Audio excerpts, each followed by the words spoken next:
So DIY reunites, but we will talk about that later because we will do the play-by-play review of the whole show, and the show started with War Raiders versus Undisputed Era. That is Roderick Strong and Kyle O'Reilly. So War Raiders come out with the huge entrance, bringing out the Vikings and doing those traditional entrance, and of course Undisputed Era came out with Bobby Fish with them with the NXT Yearly Award, and it was a huge hype for the match because the takeover just started, the crowd was fresh and the crowd was very much into the match, and it was a great match. Hansen to me was the man of the match, the man to look out in the match because he was so agile. The crowd all were popping for him because most of the wrestling crowd in NXT Takeover, I personally think, were hardcore fans, but still there were some fans who haven't seen Hansen doing stuff like this in other companies, that is New Japan and ROH, where he used to do the somersault, plancha and stuff. So this was great seeing the crowd react to Hansen, and Rowe was great. He's a beast, and the Undisputed Era sold their asses off for them, and they actually worked pretty good because Kyle O'Reilly is just a great technical wrestler. He knows how to work on the arms and legs and stuff, and he was doing great stuff. So the match started with the War Raiders beating the crap out of Undisputed Era, but then Undisputed Era somehow managed to come back and start to work on Hansen's partner, because I don't know how to pronounce his name, so I'll call him Hansen's partner,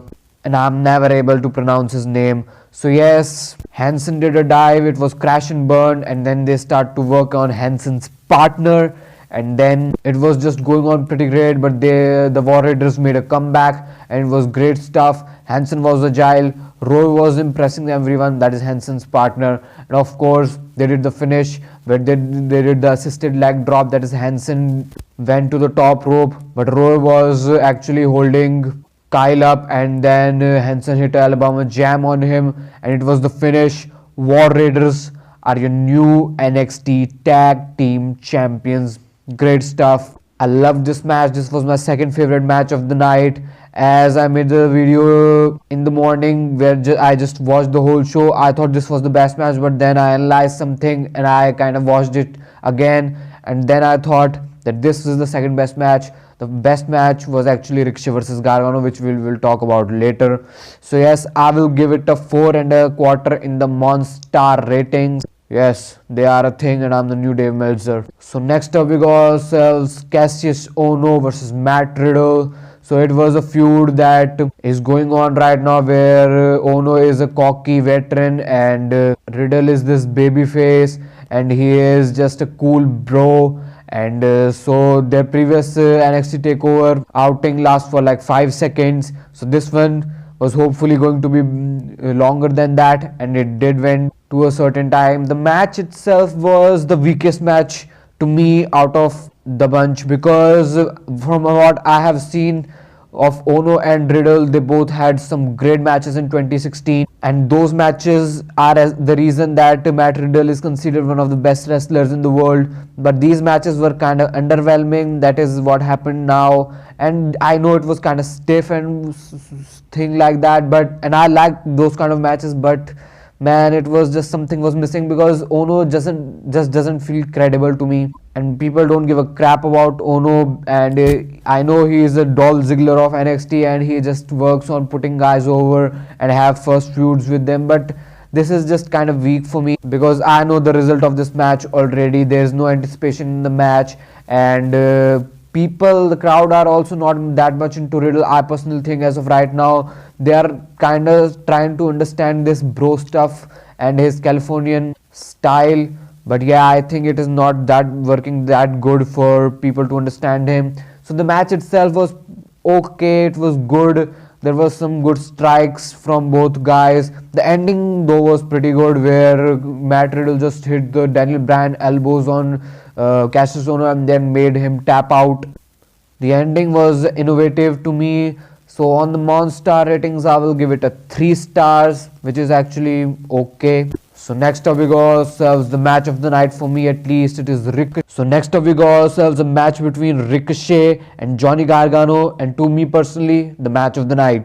So there were some great spots in the match. That is the spot where Ricochet was on the top rope and Gargano went for the Hurricanrana, but Ricochet was turning that into a avalanche power bomb from the top turnbuckle. But then Gargano actually hit a Hurricanrana and Ricochet landed on his feet. They redid the spot from Ibushi and Ospreay, who did this during the build-up of their Wrestle Kingdom match. And Ricochet actually did this before Ospreay with Ibushi in his match. So yeah, Ricochet is kind of the innovator of this spot. So yes, it was a great match. At last, Gargano hit a suplex on the exposed floor. That is, the mat was removed and the floor was exposed. He hit a suplex on it and then hit a slingshot DDT for the win. And Johnny Gargano is your new NXT North American champion. The match was kind of high flying. The first half of the match was kind of weak because Gargano was trying to hold the action down. I know it makes sense, but still it was kind of weak. The crowd was kind of silent, but then the match started to pace up and got into the next gear, and it was fantastic by then. And Ricochet is just absolutely amazing, and Gargano is Mr. Takeover. So this match was fantastic. On the Monstar ratings, I will give it a 4.5 stars. So yeah, best match of the night. Next up we got ourselves Shayna Bazsler versus Bianca Belair. Another good match. Shayna's matches are the same. She works on her opponent's one part, that is her leg or her arm, and then hits MMA style moves and then chokes her opponent out, and I personally love that. So that's what happened here. The match itself was pretty good. But yeah, again, the problem with Shayna's matches is the crowd doesn't seem to be that much into it. Yeah, the crowd were chanting EST and chanting for Bianca Belair, but still the match didn't have that much crowd support. And the action was although very good, and I like that kind of action, but the crowd definitely adds a half star in the match for me. And yes, the Bianca Belair is kind of sloppy to me and she doesn't feel that good, although she's pretty athletic and she does some good stuff though. That is, her turning Shayna's choke into a suplex was great. Bianca is actually good, but there is something missing with her, I personally think. So I will give this match a 3.25 star in the Monstar ratings. Shayna actually retained the title, choked Bianca out, and there was a hurt referee spot in this match where the referee was hurt and Bianca was pinning Shayna, but then referee didn't saw it. There was a MMA horsewoman interaction and then Shayna actually beat Bianca. So at last we got Aleister Black versus Tommaso Ciampa. It was a good match, a pretty decent match, but from what we have seen through the main events of previous year's takeovers, it was not even close.